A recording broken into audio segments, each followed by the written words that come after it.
Greetings and salutations, everyone. My name is Ange Kirchhoff, and welcome to my YouTube channel. Today, we're talking about my Week 3 wide receiver rankings for the 2021 fantasy football season. On today's episode, of course, we're talking about all things related to the wide receiver position, beginning with matchups. We'll talk about which wide receivers have the most advantageous or perhaps the most disadvantageous matchups based on, of course, the coverage they're going to see and the teams that they play against and how that's overall going to affect their upside. After we talk about that, of course, we'll talk about our top 36 wide receiver rankings in a half PPR scoring format. Of course, meeting everyone in the middle, whether you do play in a standard or a full PPR.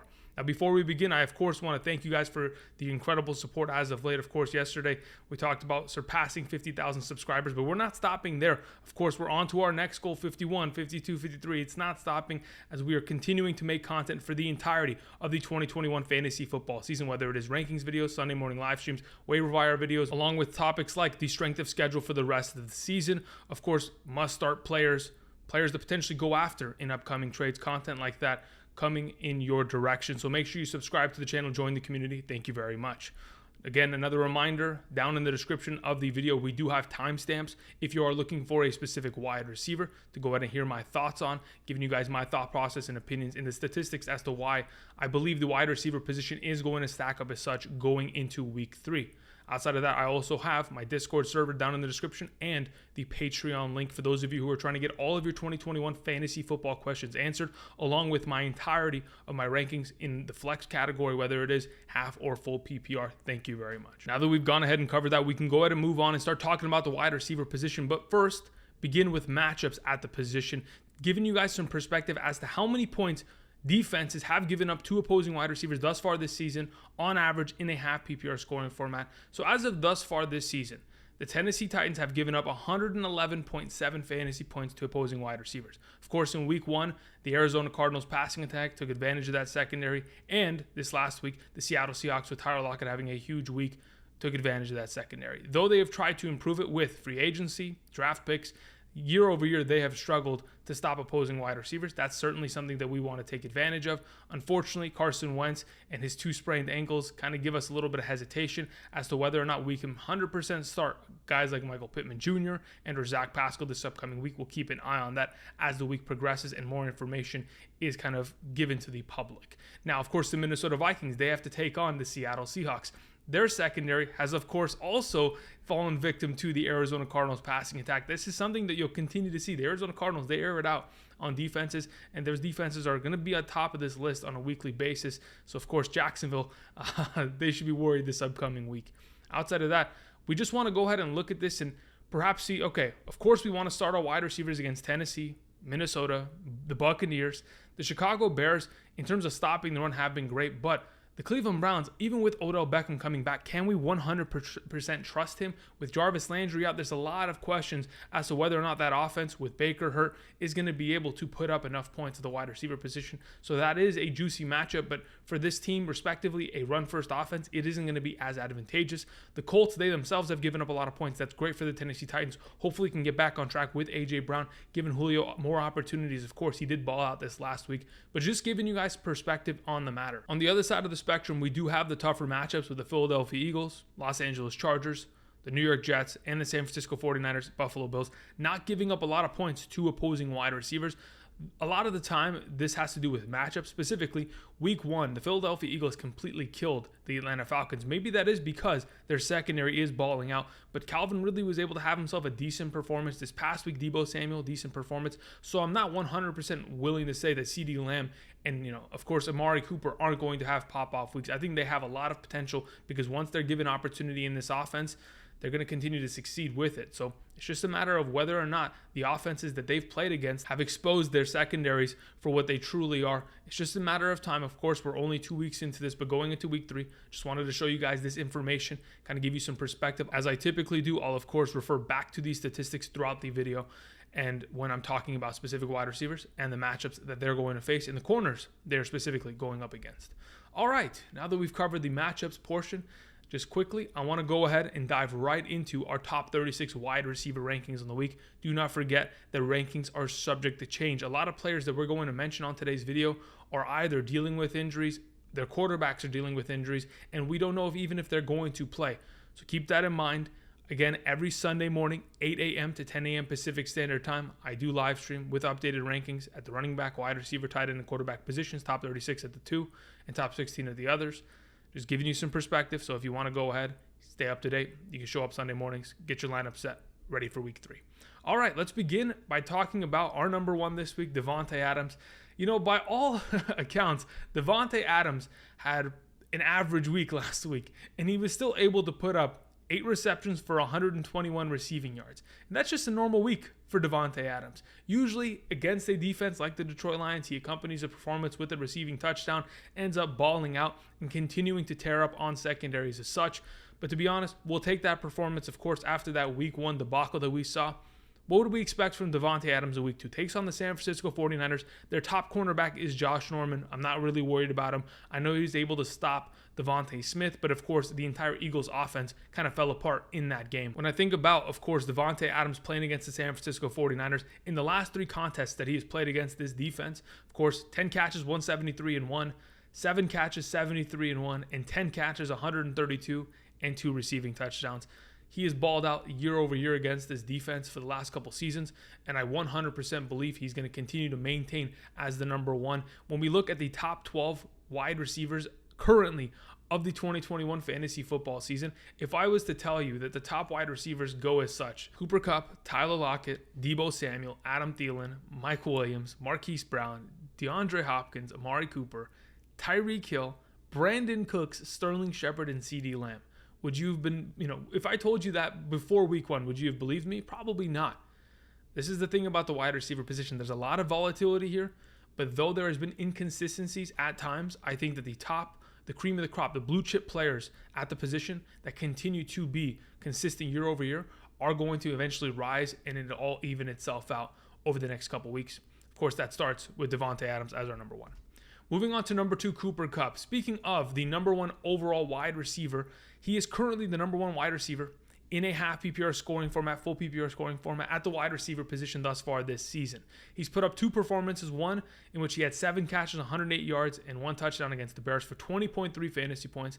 And just this last week went for 32.3 fantasy points against that Colts secondary, in which he had 9 catches, 163, and 2 receiving touchdowns. He has been playing absolutely incredibly. And in my opinion, it's not going to stop this week. Though you may see the Tampa Bay Buccaneers matchup and think, Andrew, eventually they're going to have to slow down. Cooper Kupp isn't going to be able to do this week in and week out. To be totally honest, the Tampa Bay Buccaneers, they're giving up the 3rd most points to opposing wide receivers thus far this season. And the last 2 times that Cooper Kupp has played against this defense, 2019 and 2020, here's his stat lines. In the first game, 15 targets, 9 catches, 121 yards, and a touchdown. And then just this past season in 2020 with Jared Goff, of course, again, 13 targets, 11 receptions, 145 receiving yards, no touchdown.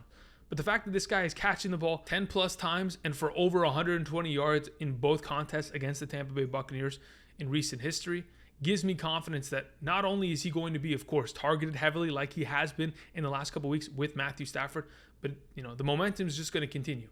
And he's going to continue to just take advantage of course, the slot cornerback of the Tampa Bay Buccaneers. Ross Cockrell has struggled all season, and that secondary as a whole has struggled, but I think that the singular matchup of Cooper Kupp in the slot position is going to be extremely difficult for the Tampa Bay Buccaneers to stop. They haven't been able to do it in years past, and I think he's going to continue to succeed. We move on to our number 3, Tyreek Hill. Now, of course, Tyreek Hill was a little bit of a ghost this past week, Sunday Night Football against the Baltimore Ravens. He absolutely disappeared, but though that is the case, we know what Tyreek Hill is capable of. He has these inconsistencies in the volatility at the wide receiver position, in which one week he's going for 31.6 fantasy points, and in another he completely disappears, gets 4 targets, and other guys like DeMarcus Robinson, Byron Pringle, of course, McCole Hardman, they start to show up. This happens. It's just the nature of the beast. I think that Tyreek Hill is, of course, going to get back on track and get himself another great performance this upcoming week. I have no concerns about that. Of course, they play against the Los Angeles Chargers, one of the better defenses in the National Football League as of right now. They have Asante Samuel Jr. as a cornerback, Mike Davis on the other side. Though these are some quick cornerbacks, it is still going to be hard to keep up with Tyreek Hill. He, of course, the last time played against the Los Angeles Chargers secondary, 5 catches, 99 yards, and a touchdown last season. I think he'll continue to build on these kind of performances, have himself another great week. week. Tyler Lockett's our number 4. The reason why we, of course, threw him on the thumbnail is because he has the second easiest potential matchup this upcoming week against the Minnesota Vikings. We've talked about it in weeks past. The Minnesota Vikings secondary has been in shambles all season long, and that even goes back to last season. Though they've tried to bring in players to kind of rebolster their secondary, whether it was with Patrick Peterson, signing other players, drafting others, it really hasn't been able to find much consistency there. They've already allowed the second most receiving touchdowns this season, which is a total of 5. They've also allowed the third most receiving yards to opposing wide receivers, the Arizona Cardinals and the Cincinnati Bengals this season thus far. Of course, just this past week against the Arizona Cardinals. Of course, we saw AJ Green, DeAndre Hopkins, Rondale Moore all succeed. The week prior, T. Higgins and Jamar Chase both had big weeks. I don't, doubt that the fact that the amount of targets that are going in the direction of Tyler Lockett and the amount of explosive plays that he is making is just going to continue. In, of course, week 1, 4 catches, 100 yards, 2 touchdowns. This past week, 11 targets, 8 receptions, 178 receiving yards, and receiving touchdown. There's a reason why they gave him a $69 million contract in the offseason, because he's worth every damn penny. He's balling out and proven as such. We're going to move on to DeAndre Hopkins at number 5. Though DeAndre Hopkins hasn't seen many targets and is being out-targeted, in fact, by Rondale Moore on his own respective team, I still think that he's going to get back on track, and especially against a defense like the Jacksonville Jaguars. Urban Meyer hasn't really been able to get this team on track, and they're going to continue to struggle for the entire season. On top of the fact that DeAndre Hopkins is by far and away one of the best wide receivers in the National Football League. He gets to play against the Jacksonville Jaguars. In 5 out of the last 6 games that he's played against the Jaguars, of course, because he used to play in the AFC South when he was on the Houston Texans. But in 5 out of the last 6 games against them, he's either scored a touchdown or surpassed 100 receiving yards. He's going to continue to dominate against a secondary that is certainly undermanned in terms of the talent that DeAndre Hopkins is bringing to the table. In the last 2 weeks, he has certainly scored 3 touchdowns, which is technically a surprise because in the last 2 seasons alone in his career, he's only scored 13 touchdowns. So he's already scored half as many as he did last year with Arizona. If he's getting more comfort with Kyler Murray, of course, and getting more red zone targets, which he's already seen, those numbers are just going to continue to trickle up. Hopefully the target counts go up, his yardage counts go up. But of course, every secondary is going to try to stop him first and foremost. They still won't be able to, and that's why he continues to ball out. Moving on to our number 6, we have DK Metcalf playing against the Minnesota Vikings. Now, similarly to what I was mentioning with Tyler Lockett in that matchup, I think Tyler Lockett against Mackenzie Alexander is a better one-on-one matchup in comparison to DK Metcalf playing against Patrick Peterson. But again, DK Metcalf has had experience playing against Patrick Peterson in the last couple of years and has still found the end zone against him and found success. I think the production that we have seen from DK thus far this season is certainly nothing that would be kind of anticipated. It's kind of below par to say the very least. In week 1, was only able to get himself 4 catches for 60 yards and a touchdown. I know he was dealing with a calf injury, and in this past week on 11 targets, only had 6 receptions for 53 yards. Those aren't the normal DK Metcalf numbers, and eventually he's going to get back into stride, and I think this is the week in which he does so. When we see guys like Tyler Lockett and Freddie Swaim making 80-yard receptions or 60-yard touchdowns, eventually, you're going to see DK Metcalf, who is the fastest guy on this team, break out, get over the top of the defense, and able to score on these deep plays, and continue to see a lot of targets going in his direction. I think the matchup is a favorable one, and this should technically be a shootout between 2 teams that have very high-powered offenses, respectively. I think DK Metcalf is only just brushing the surface of what his 2021 potential is. The last time he played against the Minnesota Vikings last season, 6 catches, 93 yards, 2 receiving touchdowns. I think he'll have something similar to that kind of a game this upcoming week and get back to his normal self. We move on to Stefon Diggs. Now, speaking of their normal self, the issue with Stefon Diggs this season isn't that he has kind of lost a step or anything, or hasn't been able to catch as many passes because he's dropping balls. No, that's not the case. He's been perfectly fine. In fact, with the opportunities he's been given, he's been able to deliver. But the issues are the opportunities that he's being given aren't the highest of quality. Josh Allen looks like a shell of himself. In week 1 against Pittsburgh, 30 for 51 passing. In week 2, 17 for 33 passing. And I saw a statistic the other day. In terms of passing attempts of 10 yards to 25 yards this season, Josh Allen has a 33% completion percentage. That is not good. Josh Allen is definitely struggling. They play against the Washington football team, which, again, as of this current moment in time, isn't a defense that you should be scared of, considering, Daniel Dimes is going out there putting up great performances. I'm not worried about the potential of Stefon Diggs. I'm worried he just can't, reach the upside that we've seen in, of course, years past. He has to be able to get more targets and of course have more quality of targets, because 9 catches for 69 yards is great in a full PPR, but in a half PPR, not as of course consistent. And then 4 catches for 60 yards and a touchdown, we'll find success there. But that was a 35-0 game against Miami, and he was only able to catch the ball 4 times. So just putting in perspective, I do believe that of course he'll get back on track, but it's a matter of whether Josh Allen can help him get there and give him more opportunities in this offense. Moving on to number 8, Calvin Ridley, another wide receiver that's kind of being plagued by their respective quarterback. Matt Ryan has not looked good. I mean, Matt Ryan is throwing pick sixes to the other team more often than he's throwing touchdowns for his own respective team. That is just a disgusting statistic. And as of this current moment in time, though there is some concern about what the potential of Calvin Ridley is rest of season, I still think that Ridley is going to be able to ball out. I mean, in week 1 against the Philadelphia Eagles, only getting himself 5 catches for 51 yards was underwhelming, but he kind of was able to fix himself in week 2, 10 targets, 7 catches, 63 yards, a red zone target that led to a receiving touchdown. That's great. We love that. Of course, we'd like to see more opportunity go in his direction. This upcoming week, they take on the New York Giants defense.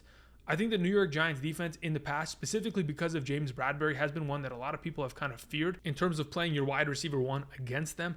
James Bradberry this season, the number 1 cornerback of this team, has struggled heavily. Of course, we saw Terry McLaurin expose him a little bit last week, but thus far this season, in the first 2 weeks against Denver, and of course playing against the Washington football team this last Thursday night, he's given up 11 receptions for 115 yards and 2 touchdowns already this season. This is the worst that Bradberry has played in a lot of time, to be honest. We usually have seen him produce well. Even going back to the days in which he was with the Carolina Panthers, he was a solid cornerback, but as of late has been struggling heavily, and hopefully Calvin Ridley, with of course the momentum getting back in his direction, can lead to him having a great performance.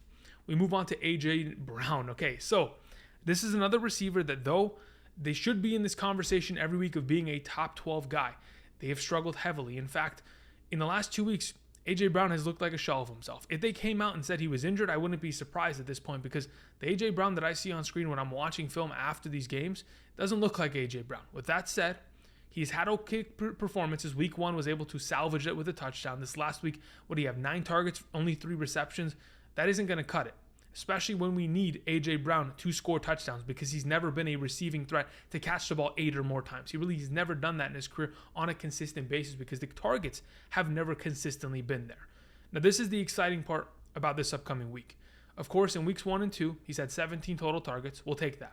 I mean, those are great statistics in comparison to years past in which he was only getting 5 per game. The Tennessee Titans getting to play against the Indianapolis Colts, who have given up the 5th most points to opposing wide receivers, is a very juicy matchup, because again, when I think about A.J. Brown and look at his snap counts, he plays about 40% of his wide receiver snaps from the slot position. This upcoming week, the slot corner for, of course, the Indianapolis Colts is Kenny Moore. Kenny Moore, thus far this season, has given up 12 receptions for 149 yards and a receiving touchdown. I think it's a very advantageous matchup and a great week to get the Tennessee Titans back on track, but specifically their number 1 wide receiver, A.J. Brown, to find himself more confidence and, of course, the end zone. Move on to Justin Jefferson, playing against the Seattle Seahawks. Now, of course, we've already mentioned 2 Seahawks wide receivers. So what is Kirk Cousins probably going to have to do for the majority of this game? Of course, he'll hand it off to Dalvin Cook, but they're going to have to throw in order to keep up with Russell Wilson. And certainly, I think Justin Jefferson is going to be the guy to go to. Now, of course, we've seen the emergence of Osborne as of late. Adam Thielen has been as consistent as ever. But Justin Jefferson is the number 1 wide receiver of this offense, and that shouldn't be, misconstrued. He's had 19 targets in the last 2 weeks. Of course, week 1 against Cincinnati, only had 5 catches for 71 yards. But in week 2, found himself 6 catches, 65 yards, a receiving touchdown. Kirk Cousins was able to scramble away from Chandler Jones, J.J. Watt, get out of the pocket, and find Justin Jefferson in the end zone for a touchdown. Very impressive. With the opportunity to play the Seattle Seahawks, it isn't one of the better matchups in the National Football League as of right now. They've only given up the 21st most points to opposing wide receivers, so that's not the greatest in the world. But as of this current moment in time, I think the matchup, whether it is Trey Flowers and or DJ Reed going up against Justin Jefferson, they're going to have their hands full, as Justin Jefferson's going to get himself his double-digit targets. And as this team is trying to, of course, fight back or maintain a lead by throwing the ball, Jefferson is going to be able to accomplish a lot this week, get himself the yardage and or the potential touchdown that he needs to get himself into this top 12 conversation weekly. We move on to Keenan Allen as our number 11. Keenan Allen is coming off of 2 back-to-back 100 receiving yard performances. We love to see that, considering, of course, he hasn't really been able to catch the ball as much, hasn't been able to find the end zone this season, and those things have kind of reduced his overall productivity this season, I'm still okay with it. When we look at what he has done with Justin Herbert in his career, averaging about 12 targets per game, about 10 receptions, near 85 plus receiving yards, and almost a touchdown per game with Herbert, we found a lot of success here. And I think that success is going to take time to, of course, continue to excel because, I mean, as of thus far this season, Justin Herbert has not looked like himself. He's another one of these quarterbacks that is playing below the standard that they've set last season. And though we are going to see regression from different players throughout the season, I do expect Justin Herbert to step up to the competition this week, taking on the Kansas City Chiefs. The last time Keenan Allen played against this defense, he had himself 10 total targets, 7 receptions, 96 receiving yards with Justin Herbert. That was the game that he didn't know he was starting until, of course, 5 minutes before the game started. So I think Keenan Allen, with, of course, the threats of this offense all being healthy, when you have a completely healthy Austin Eckler and Mike Williams on the other side of the field, getting himself double-digit targets and being as much of a threat as they are, Keenan Allen is going to be sitting in the slot position and pretty much tearing it up. I think he'll have himself another great performance. As long as the targets are there, which they're certainly going to be, and this offense is throwing the ball in order to keep up with Patrick Mahomes, Keenan Allen should be a fantastic option. Moving on to CeeDee Lamb as our number 12, playing against the Philadelphia Eagles. The Eagles, like I mentioned earlier, they were pretty tough against Calvin Ridley. They stopped him. They weren't really giving up much.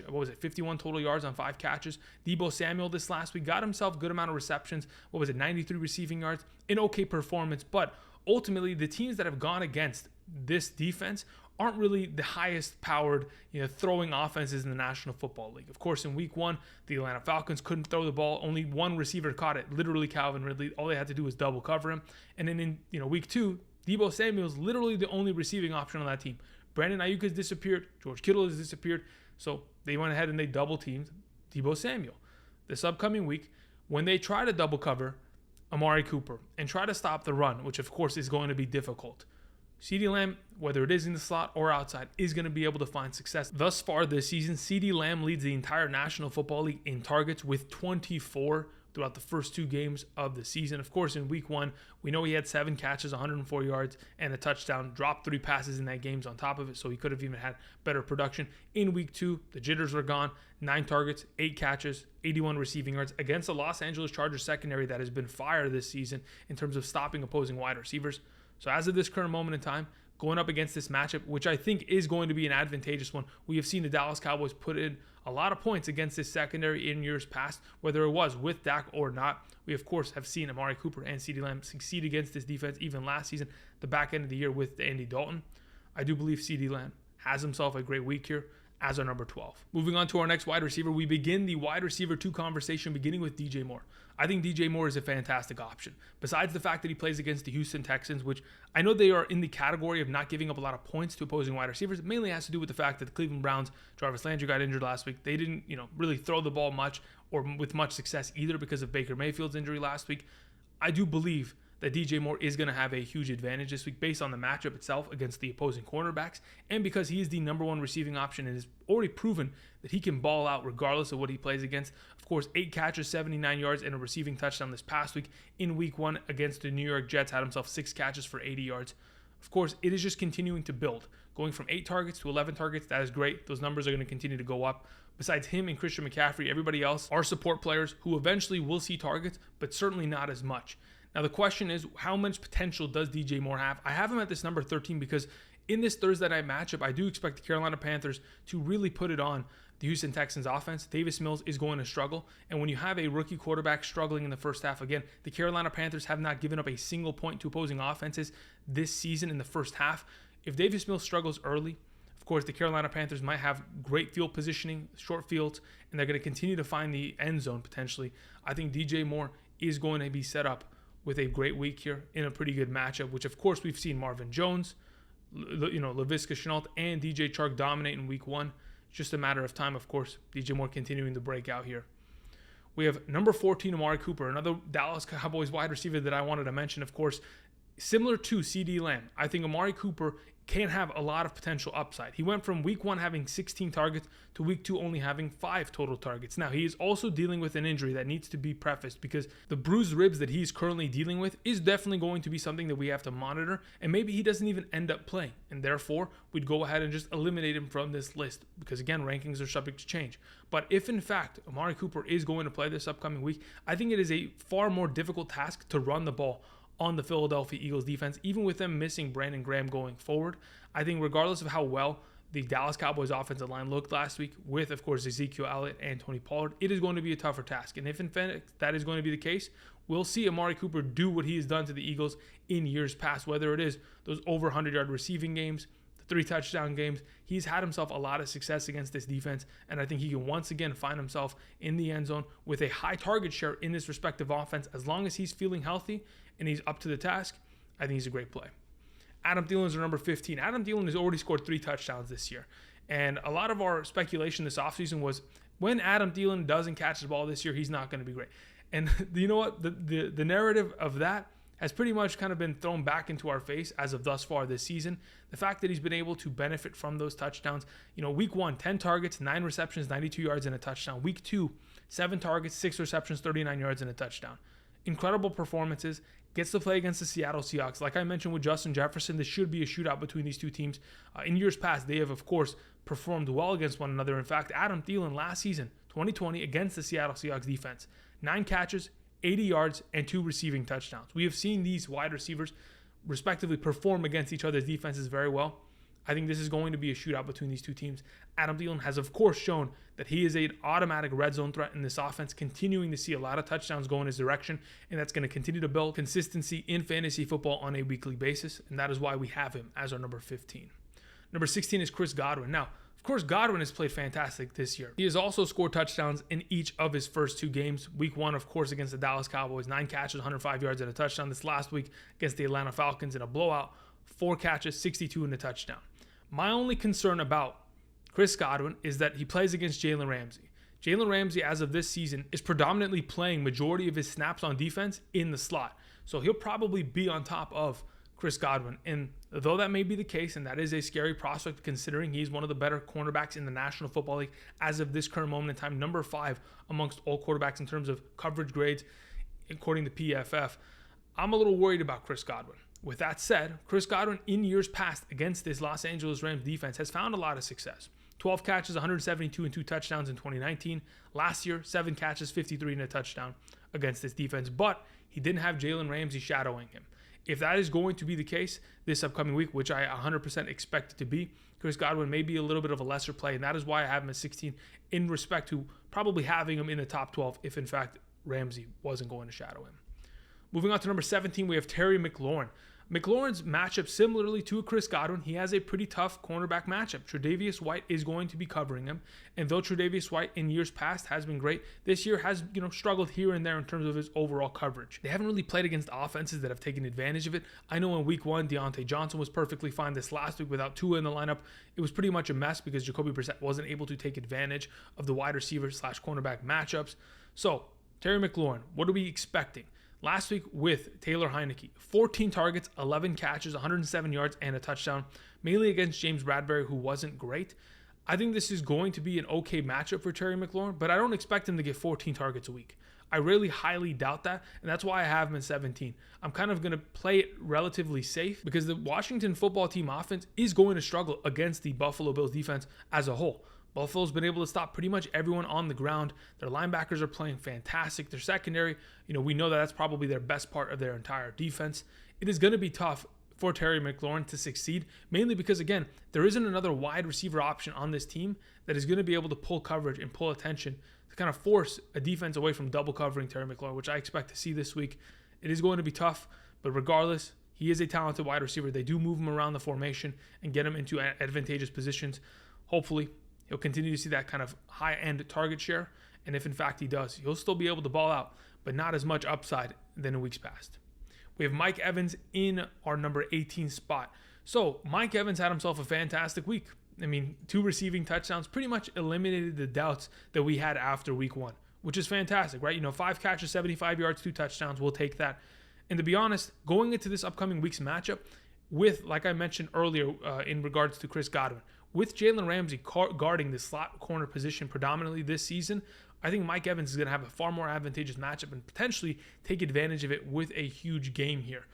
In years past, 2019 and 2020, he has scored a touchdown in each of the last two contests against the Los Angeles Rams defense. Of course, last year, had to deal with Jalen Ramsey, ran him over, got into the end zone. I specifically remember that in the memory bank because it's tough to see my Rams team get run over like that. But either way, I wanted to just go ahead and just give you some perspective, because when I think about this Los Angeles Rams versus Tampa Bay Buccaneers game, it should probably be a shootout. It should be a higher scoring matchup between these two teams, regardless of how good their defenses are, because we know that these offenses are some of the best in the league.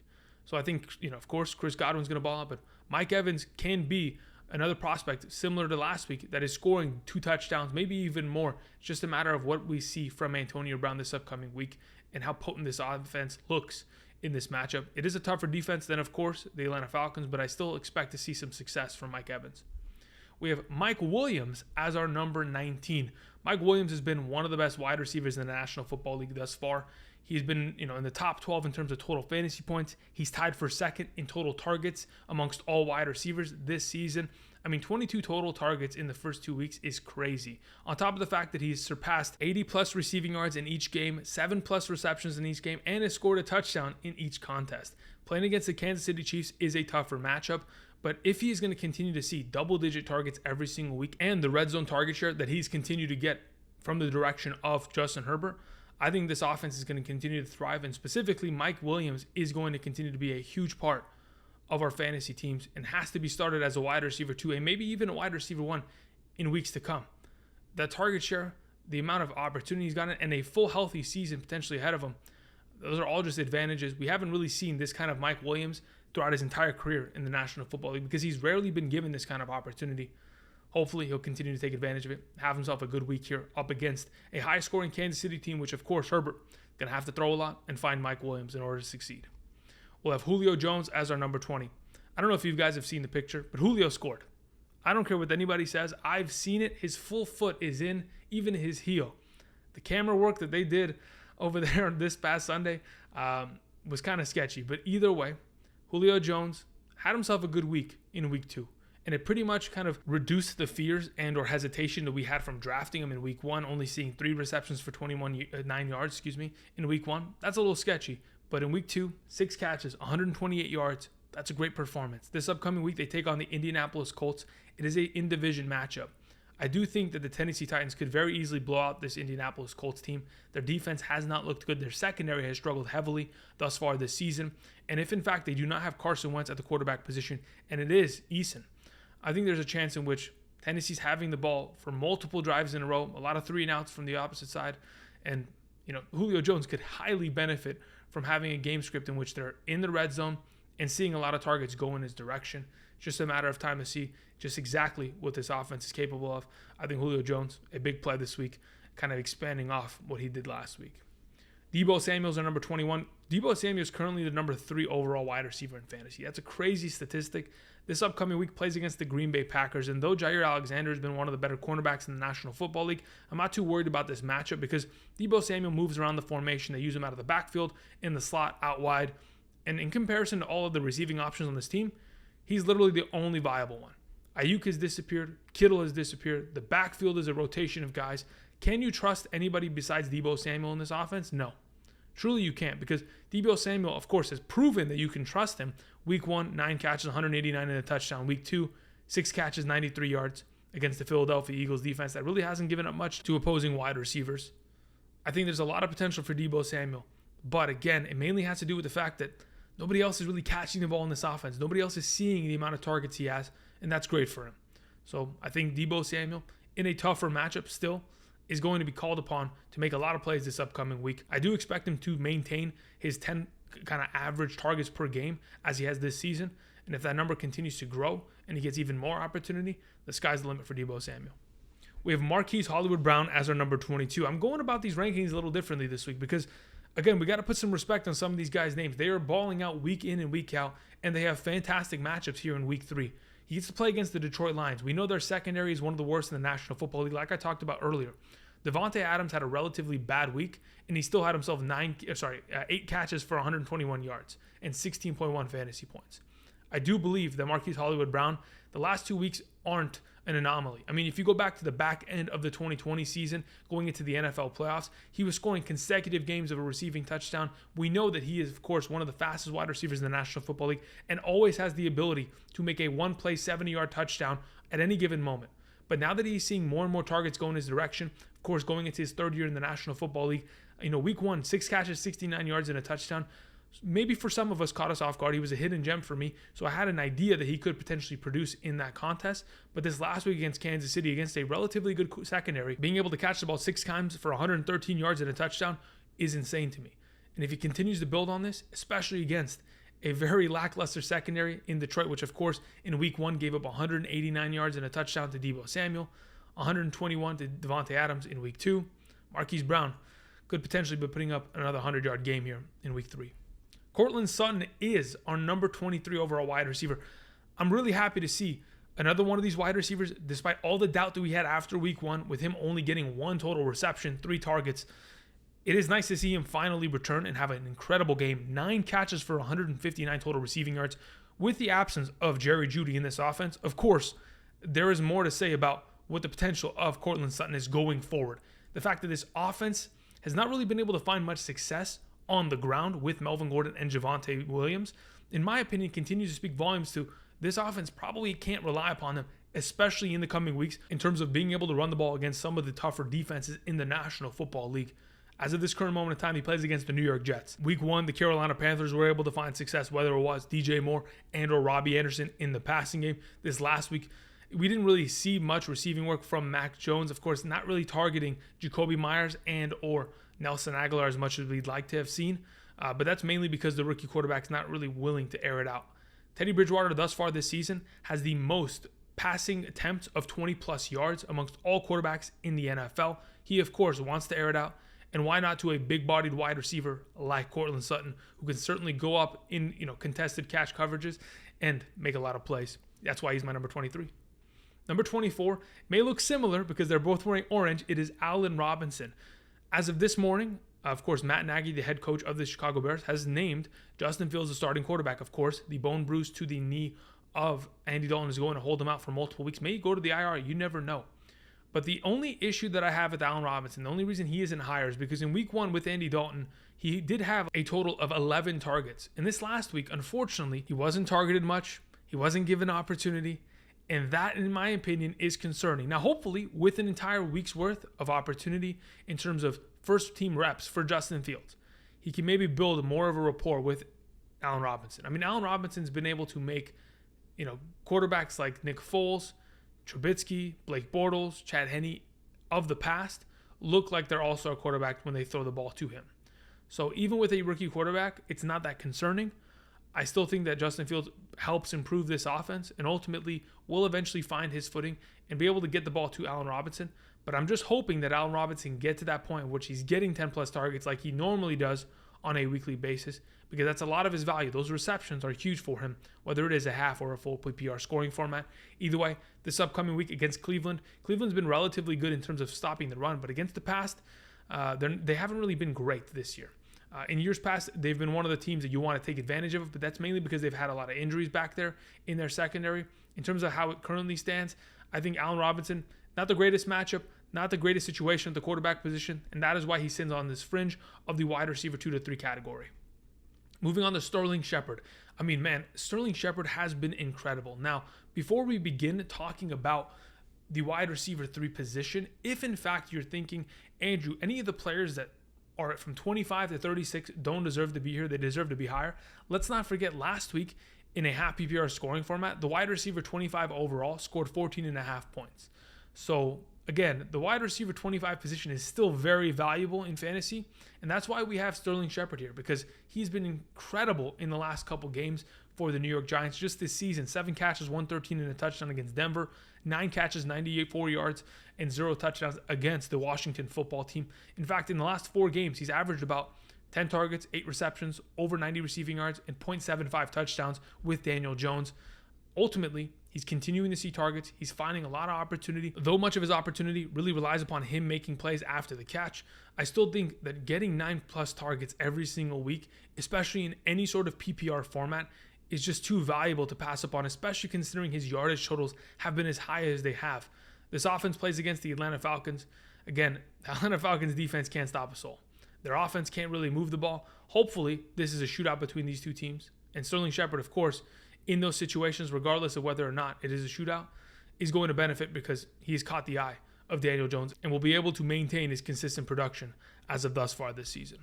DeVonta Smith is our number 26, another one of these wide receiver threes because he's on the fringe of potentially having a great matchup. I mean, the Dallas Cowboys thus far this season have given up the 6th most points to opposing wide receivers. Of course, week 1 was a big difference. Week 2, even with Keenan Allen going for over 100 receiving yards and Mike Williams going over 100 receiving yards. That's 4 wide receivers this season. Keenan Allen, Mike Williams, Antonio Brown, and Chris Godwin, who have all gone for over 100 receiving yards against this defense. I really do think that the Dallas secondary is going to struggle. And though that the Eagles, they didn't perform well last week, their entire offense was pretty much shut down until late in that game when Jalen Hurts started running for his life. Hopefully, this is going to be an easier matchup on Monday Night Football. And of course, potentially get more targets for DeVonta Smith, similar to what he had in week 1, so he can continue to develop and prove to us why he is in this wide receiver 3 category and my number 26. Number 27 is T. Higgins. The reason why I have T. Higgins here, specifically ahead of any other Cincinnati Bengals wide receivers, because he continues to get a lot of targets in comparison to everyone else. 5 targets in week 1, 58 yards, a touchdown, great. 10 targets this last week, 6 catches, 60 yards, and a touchdown, in comparison to, of course, Ja'Marr Chase only having 4 targets and 2 receptions. The thing is about T. Higgins, Ja'Marr Chase is on the other side of the field pulling number 1 coverage. And as long as that's going to continue to happen, T. Higgins is going to certainly benefit from that every single week. I think the Pittsburgh matchup, I think Sutton is going to be covering Ja'Marr Chase for a majority of that game with Joe Hayden out with a groin injury. I believe this is a pretty advantageous matchup. Again, the Pittsburgh Steelers, they've given up the 9th most points to opposing wide receivers this season, whether it was Cole Beasley, Gabriel Davis, Emmanuel Sanders, Stefon Diggs in week 1. This last week, Henry Ruggs, Hunter Renfrow, Bryan Edwards. The secondary has been their weakest part, and a lot of teams, they really can't run the ball on this defense, so they've had to throw. Either way, I think T. Higgins, with the amount of targets he's seeing and the opportunity and the fact that he's found the end zone in back-to-back weeks continues to excite me. That's why we leave him at 27. 28 is Robert Woods. I'm a little afraid of Robert Woods this week because he's already burnt us, respectively, in 2 weeks in comparison to what we kind of expected him to produce off the rip with Matthew Stafford. But with that all said, he had 9 targets this last week. That's good. Hopefully he can build upon that because the last 2 times that we've seen Robert Woods play against the Tampa Bay Buccaneers, 2019 and 2020, he's put up some incredible performances. The first one in 2019, 15 targets, 13 receptions, 164 receiving yards. In 2020, 15 targets, 12 receptions, 130 receiving yards, and a touchdown. McVay knows how to tear up this defense. He has 100% done it and proven it in the last couple years. Hopefully, Robert Woods is going to continue to see targets similar to that instead of what he's seen in the last 2 weeks, which he's only had 13 total targets. Hopefully, he can get 13 in one singular game, and if he does, he'll surpass this number 28 spot. But for right now, it's way too risky to potentially throw him out there and expect him to put up similar numbers in the past because he hasn't really proven to have that rapport with Matthew Stafford as of late. Ja'Marr Chase is our number 29. Ja'Marr Chase, again, like I mentioned in regards to T. Higgins and his potential, Ja'Marr Chase is going to pull a lot of number 1 coverage. And though he is scoring touchdowns in each of the last 2 weeks, his target counts from last week were a little sketchy, and he gets to play against the Pittsburgh Steelers. My only concern is that if he is going to be double covered, and maybe even they double cover both wide receivers, you never know. Maybe they double cover T. Higgins, they double cover Ja'Marr Chase on some of these formations, and they just send out the dogs to get Joe Burrow. I mean, Joe Burrow has been sacked 5 times and 4 times in the first 2 games. That is concerning. If, in fact, we are seeing a situation in which Ja'Marr Chase is going to see a little bit of an uptick in targets, get into that double-digit range, you can protect Joe Burrow, he can sit in the pocket longer, let these routes develop, then sure, Ja'Marr Chase will take it to the next level. But as of right now, this offense is struggling, and this defense is certainly going to put it on them. As of right now, I think it's respectively safe to have him as our number 29 this week. Again, a decent flex option to say the least in a PPR, half PPR format, because these wide receivers in this 25 to 29 range are scoring 12 or more points every single week. Moving on to our number 30, we have Marvin Jones Jr. Again, another one of these wide receivers that has been balling out as of late. He's caught a touchdown in each of the last 2 games. And like we talked about this offseason, he is going to be a safety blanket in this offense. Of course, coming with Darrell Bevell from the Detroit Lions to the Jacksonville Jaguars as being the number 1 receiving threat of this offense, that's pretty much been the case. Yeah, DJ Chark saw a lot of total targets in week 1. Wasn't able to really muster up much of a receiving game there. Shenault got injured last week. I think Chark and Shenault combined for like 3 total receptions last week. Marvin Jones has pretty much been this offense as of late. And though the offense has pretty much been nothing, it says a lot when Marvin Jones is still able to score touchdowns and get the ample amount of targets to get him fantasy relevancy. Now, playing against the Arizona Cardinals, it is certainly a tougher matchup, especially considering this offensive line is going to have to really hold up in order to give Trevor Lawrence an opportunity. Amongst all quarterbacks, I think he has the highest percentage of uncatchable targets this season. It's just tough. I still think that Marvin Jones can certainly be a play because amongst all the wide receivers in this offense and all the receiving threats, whether it is backfield or tight ends, I still think that Marvin Jones is going to continue to see this upper echelon of targets in this offense. He's already proven that he can pretty much produce with whatever is sent in his direction. And that is why we trust him as a top 30 wide receiver. 31 is Antonio Brown. As it currently stands, he is on the IR for the vid. Close contact. If he passes 2 tests this week with negative, then he's going to be able to play. If he does it, he's not going to be able to play for Sunday. So that's why I have him at 31. If he's going to be missing throughout the entire week, I still think he's a veteran and he can show up and automatically ball out, especially in a relatively high-scoring matchup, I believe, against the Los Angeles Rams. But again, it is going to be a tougher matchup against this Rams secondary. With that said, Antonio Brown pretty much disappeared last week in comparison to what we saw in week 1. But that's just the nature of the beast of this offense. There's so many mouths to feed. When you get Gronk catching 2 touchdowns every single week, it is really hard to be able to sustain and give enough potential targets and or get the touchdowns for these receivers all across the board. So as of right now, we have Antonio Brown pretty safely at 31. Hopefully he's able to play this week in a very exciting matchup. Number 32 is Diontae Johnson, another wide receiver that we're not 100% certain on whether or not he's going to play. He didn't practice today, and from everything we've seen, yes, he hasn't torn his ACL, but there's a lot of cryptic tweets, there's a lot of IG stories here and there about whether or not he's going to be able to participate. If he's going to play, he's a 10 target plus guy every single week. But the reason why I have him here at number 32 is because even if he plays, he'll probably be limping. He might even still be hurt. So I don't want to 100% throw him in as an automatic play if they say he's good to go.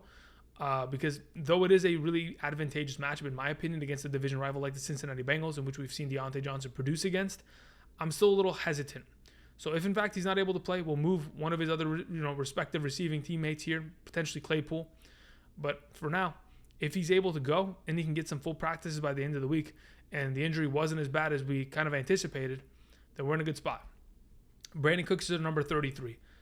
Crazy stat. Brandin Cooks in a half PPR has finished as the number 11 and the number 22 overall wide receiver in the last 2 weeks.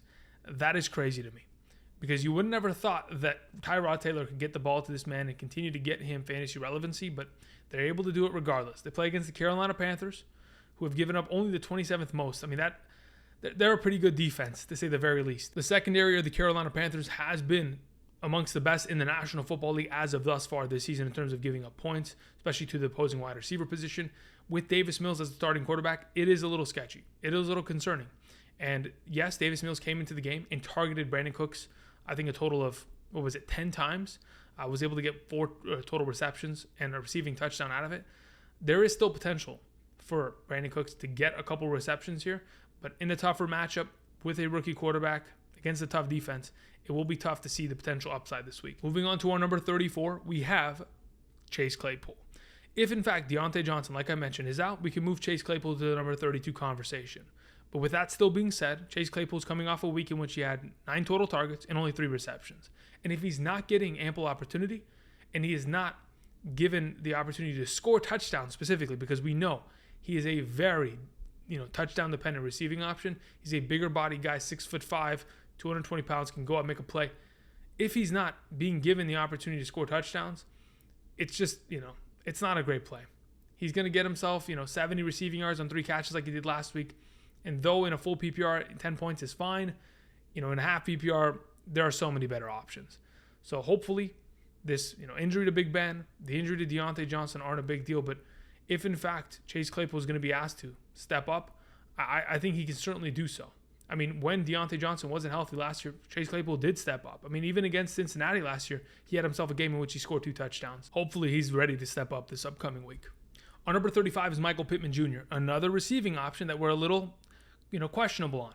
If Carson Wentz does not play, don't worry about Michael Pittman Jr. this week. I don't think Jacob Eason's going to be able to get him enough targets against this Tennessee Titans defense, though it is a very advantageous matchup. In fact, the Tennessee Titans have given up the most points to opposing wide receivers, and that's why I had to just kind of put him here, because he's coming off a week against the Rams in which he had 8 catches for 123 total yards. And if in fact Carson can play somehow, some way, then Michael Pittman can be a great option. We're just going to put it out there. Not a bad one. The last player I wanted to mention is Kenny Golladay. I think Kenny Golladay is going to kind of slowly but surely find his footing in this offense. Kenny Golladay is a big body target. All you got to do is just pepper him with a couple targets a game on the deep ball game and down in the red zone, and he can find fantasy relevancy. Very easily, he can go from catching the ball 4 times for 120 yards and a touchdown. We've seen it year in and year out when he was with the Detroit Lions and Matthew Stafford. It's just a matter of time. I mean, thus far this season, he's only gotten himself 14 targets, 7 receptions, and 102 receiving yards. Those aren't the greatest stats in the world. But hopefully, with him yelling at Jason Garrett on the sideline, he'll kind of command some more attention, and they'll draw some stuff up for him this upcoming week in a very advantageous matchup against the Atlanta Falcons. Those are my top 36 wide receiver rankings for week 3 of the 2021 fantasy football season. Thank you, everybody, for watching. Do not forget, subscribe, like this video, check out the Patreon down in the description. And tomorrow, we'll be talking about the quarterback and tight end positions before Thursday Night Football. Thank you, everybody, for watching. And until next time, I'll see you guys. Peace.